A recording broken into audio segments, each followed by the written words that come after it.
अस्सलाम वालेकुम। बैरियटॉन कराची से बात कर रहा हूँ। आज मैं आपको अपडेट करूँगा बैरियटॉन कराची के रिलेटेड, जो बैरिया का केस चल रहा है उसके वाले से अपडेट करूँगा कि क्या स्टेटस है और केस कहाँ तक पहुँचा है और इस वक्त नैब बैरियटॉन में क्या करने जा रही है। ये सारी चीज़ें इस वीडियो के अंदर आपको अपडेट करूँगा और बताऊँगा कि बैरियटॉन डिफ़ॉल्ट हो चुका है। जो रेजिडेंट रह रहे हैं उनकी प्रॉपर्टी पे क्या इम्पेक्ट पड़ेगा और आने वाला टाइम कैसा है बैरियटॉन का। ये सारी चीज़ें इसी वीडियो के अंदर शेयर करूंगा। वीडियो अंत तक लाजमी देखिएगा। न्यू आने वाले कस्टमर से गुजारिश है कि वो चैनल को सब्सक्राइब कर लें ताकि मज़ीद इस तरह की अपडेट्स आप तक पहुंच सकें। व्यूवर्स, अगर मैं सबसे पहले अगर आपको बताता चलूं, बैरियटॉन डिफ़ॉल्ट का जो प्रॉब्लम चल रहा है, जो लोग कहते हैं कि एनओसी कैंसिल हुआ बैरिया का, जो case supreme court of Pakistan के अंदर चल रहा है, तो उसके हवाले से अगर आपको बताता चलूं तो बैरियटॉन डिफ़ॉल्ट नहीं हो रहा। बैरियटॉन का कुछ ऐसा प्रॉब्लम नहीं है। जो रेजिडेंट रह रहे हैं या जिनकी प्रॉपर्टी बैरियटॉन के अंदर है, जैसे अपार्टमेंट, विलास, कमर्शियल एक्टिविटी, जो भी कमर्शियल प्रॉपर्टी है, और इसके अलावा जितने भी अपार्टमेंट बन चुके हैं, लोगों को डिलीवर हो चुके हैं, और जितनी फैमिलीज़ रह रही हैं, ये कुछ भी ऐसा नहीं होने जा रहा बैरियटॉन को। आप इस चीज़ से बेफ़िक्र हो जाएं। बैरियटॉन डिफ़ॉल्ट नहीं कर गया। बैरियटॉन ने जस्ट एक अपना केस ओपन इसलिए करवाया था कि जो पेमेंट 460 अरब बैरियटॉन ने देना था सुप्रीम कोर्ट को या अदालत को, तो उसका प्रॉब्लम बना है। बैरियटॉन ने कहा कि जी हम डिफ़ॉल्ट कर चुके हैं या हमारे पास पेमेंट नहीं है, तो आप हमें थोड़ी सी रिलैक्स कर दें, इसमें कोई थोड़ा सा अमाउंट में कमी कर दें, या कोई ऐसा सीन। बैरियटॉन मलिक रियाज जो है वो थोड़ी सी गेम करने जा रहा था अदालत के साथ। तो ज़ाहिर बात है, अदालत ने जो जितनी पेमेंट रखी हुई थी या जितनी अमाउंट मेंशन हुई थी उस वक़्त, जब 2018 के अंदर केस चला था, बैरियटॉन के ऊपर केस हुआ था, तो उस वक़्त जितनी अमाउंट बैरियटॉन ने खुद ही कहा था कि हम इतनी अमाउंट दे देंगे, आप हमें क्लियर कर दें। फिर यूँ हुआ कि जितनी भी बाउंड्री वॉल थी वो सुप्रीम कोर्ट ने कहा कि आप अपनी बाउंड्री वॉल करें कि आपके पास लैंड कितनी है।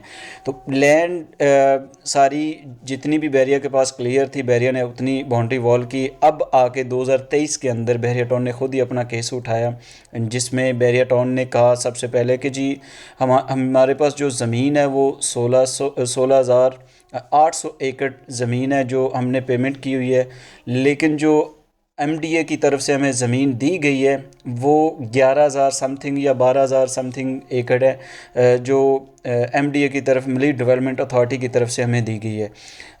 सबसे पहले जब ये मामला स्टार्ट हुआ तो उसमें कमेटी बैठी। कमेटी ने में ये तय हुआ कि आप बैरियटॉन का सर्वे करें। नैब में और सिंध कि कुछ अफसरान थे, और इसी तरह अदालत के सुप्रीम कोर्ट ऑफ पाकिस्तान के कुछ अफसरान थे। उन्होंने आके तकरीबन ये 10 लोग थे तकरीबन, जिन्होंने आके बैरियटॉन का सर्वे किया। सर्वे पे ये चीज़ सामने आई कि बैरियटॉन ने 12,000 एकड़ ज़मीन नहीं, बैरियटॉन के पास इस वक्त तकरीबन 20,500 एकड़ या 20,000 के अराउंड बैरिया के पास लैंड है। और बैरिया जो क्लेम कर रहा है, बैरिया कह रहा है कि जी हमारे पास 16,800 एकड़ ज़मीन टोटल होनी चाहिए थी, लेकिन हमारे पास 12,000 एकड़ के करीब ज़मीन है। तो जब सर्वे हुआ, सारी सर्वे के अंदर सारी चीज़ें जब सामने आई, तो पता चला जी बैरिया के पास तकरीबन 3,000 एकड़ ज़मीन जो है वो ज़्यादा है।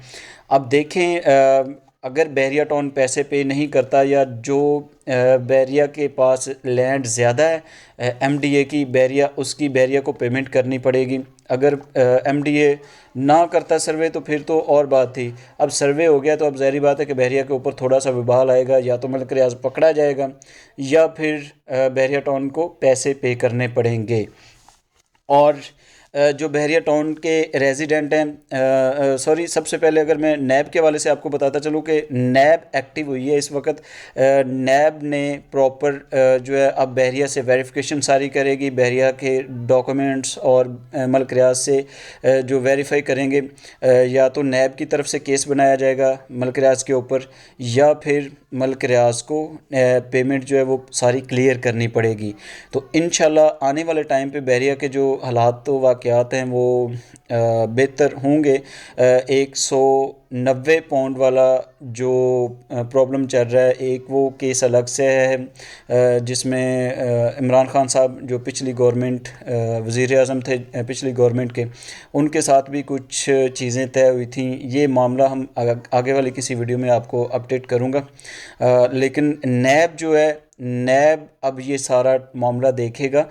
جو بحریہ ٹاؤن کے اوپر کیس ہوا ہے، اب یہ کیس نیب کے پاس چلا گیا. تو دیکھیں اب آگے کیا ہوتا ہے. ہم وقتاً فوقتاً آپ کو اپڈیٹ کرتے رہیں گے. اصل پہ بحریہ ٹاؤن نے یہ جھوٹ بولا ہے. 3000 ایکڑ جو بحریہ ٹاؤن کے پاس لینڈ تھی، وہ بحریہ ٹاؤن نے دبائی ہوئی تھی، یا بحریہ ٹاؤن دبانے کی کوشش کر رہا تھا. لیکن اس میں یہ ہے کہ اب بحریہ کو پیسے پے کرنے پڑیں گے، یا پھر ملک ریاض پکڑا جائے گا. پکڑا بھی جاتا ہے تو پھر بھی ان کو پیسے پے کرنے پڑیں گے. اس کے بعد اگر میں آپ کو بتاتا چلوں جو لوگوں کی پراپرٹی ہے اس کا کیا سین ہوگا، تو بحریہ ڈیفالٹ نہیں ہوگا. دیکھیں اتنے لوگ رہ رہے ہیں بحریہ ٹاؤن کے اندر، اور تقریباً اس وقت لوگوں کو جن کو پوزیشن مل چکا ہے نا، کافی سارے ایسے لوگ ہیں جن کو پلاٹس کے، اپارٹمنٹ کے، ولاز کے پوزیشن مل چکے ہیں. تقریباً کوئی 15 سے 20 ہزار فیملی اس وقت بحریہ ٹاؤن کے اندر رہتی ہے، اور ایک بہت بڑا شہر آباد ہو چکا ہے. اور اس میں کوئی بھی ادارہ نہیں چاہے گا کہ بحریہ ٹاؤن کے ریزیڈنٹ کو یہاں سے نکال دیا جائے، ختم کر دیا جائے، یا پھر اتنی بڑی بڑی بلڈنگ، اتنے بڑے بڑے پلازے بن چکے ہیں. تو کبھی بھی ایسا نہیں ہوگا کہ گورنمنٹ یا سپریم کورٹ یہ کہے کہ نیسلا ٹاور کی طرح اس کو بھی گرا دیا جائے یا ختم کر دیا جائے. دیکھیں اتنی بڑی ایک گیٹڈ کمیونٹی ہے، اور ایشیا کی سب سے بڑی پرائیویٹ ہاؤسنگ سوسائٹی ہے، جو پاکستان کے اندر ایک بہت ہی زبردست لائف سٹائل بحریہ ٹاؤن نے دی ہے. اور ملک ریاض صاحب کا ایک ویژن تھا، اور انہوں نے اپنے ویژن کو پورا کرتے ہوئے یہ ساری چیزیں پاکستان کے اندر لے کے آیا. اب اوورسیز لوگ جو آتے ہیں، کسٹمر آتے ہیں، تو وہ دیکھتے ہیں جب بحریہ ٹاؤن کو، تو ان کو فیل نہیں ہوتا. وہ کہتے ہیں کہ ہمیں سمجھ نہیں آتی کہ ہم باہر پھر رہے ہیں یورپ میں یا پاکستان کے اندر ہیں، کہ اتنی اچھی سوسائٹی، اتنا اچھا ڈیلیور کر دیا ملک ریاض صاحب نے. اب اس میں پرائیویٹ بلڈرز کے پروجیکٹس کے اندر لوگ اپنا کاروبار بھی سٹارٹ کر چکے ہیں. کافی سارے ایسے لوگ ہیں جو ولاز لے کے انہوں نے رینٹ آؤٹ کیے ہوئے ہیں، یا اپنے ولاز میں خود رہ رہے ہیں، اپنا بزنس بھی سٹارٹ کیا ہوا ہے بحریہ ٹاؤن کے اندر. بحریہ ٹاؤن کے ساتھ ایک کافی لوگ جو ہے وہ ڈیلرز ہوں، وہ پرائیویٹ بلڈرز ہوں، یا وہ کوئی بھی انویسٹر ہوں، اتنے لوگ جڑے ہوئے ہیں، اتنے لوگوں کے گھر پڑ رہے ہیں. تو ظاہری بات ہے کہ گورنمنٹ یہ نہیں چاہے گی، یا سپریم کورٹ آف پاکستان یہ نہیں چاہیں گے کہ اس کا کوئی پرابلم کریٹ کیا جائے، یا ان لوگوں کو نکالا، یا بحریہ ٹاؤن کو ختم کیا جائے.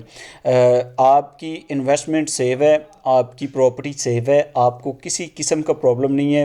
اپنے ان چیزوں کے اندر، اس خوف کے اندر، اس ڈر کے اندر آ کر آپ اپنی پراپرٹی کو سیل نہ کریں. ہم بار بار آپ کو یہ کہتے ہیں کہ آپ اپنی پراپرٹی کو سیل مت کریں، بلکہ اس وقت بائنگ ٹائم ہے. اگر آپ کہتے ہیں یا چاہتے ہیں پراپرٹی پرچیز کرنا، تو اس وقت بہترین موقع ہے کہ اس موقع سے فائدہ اٹھاتے ہوئے آج ہی اپنی پراپرٹی پرچیز کر لیں. آنے والا ٹائم جو ہے یہ آپ کے ہاتھ نہیں آئے گا. بحریہ ٹاؤن کے پہلے بھی کافی سارے کیسز ہوئے بحریہ ٹاؤن کے اوپر، کافی سارے وبال آئے، کافی ساری پرابلمز ہوئیں، لیکن بحریہ ان پرابلم سے نکل گیا.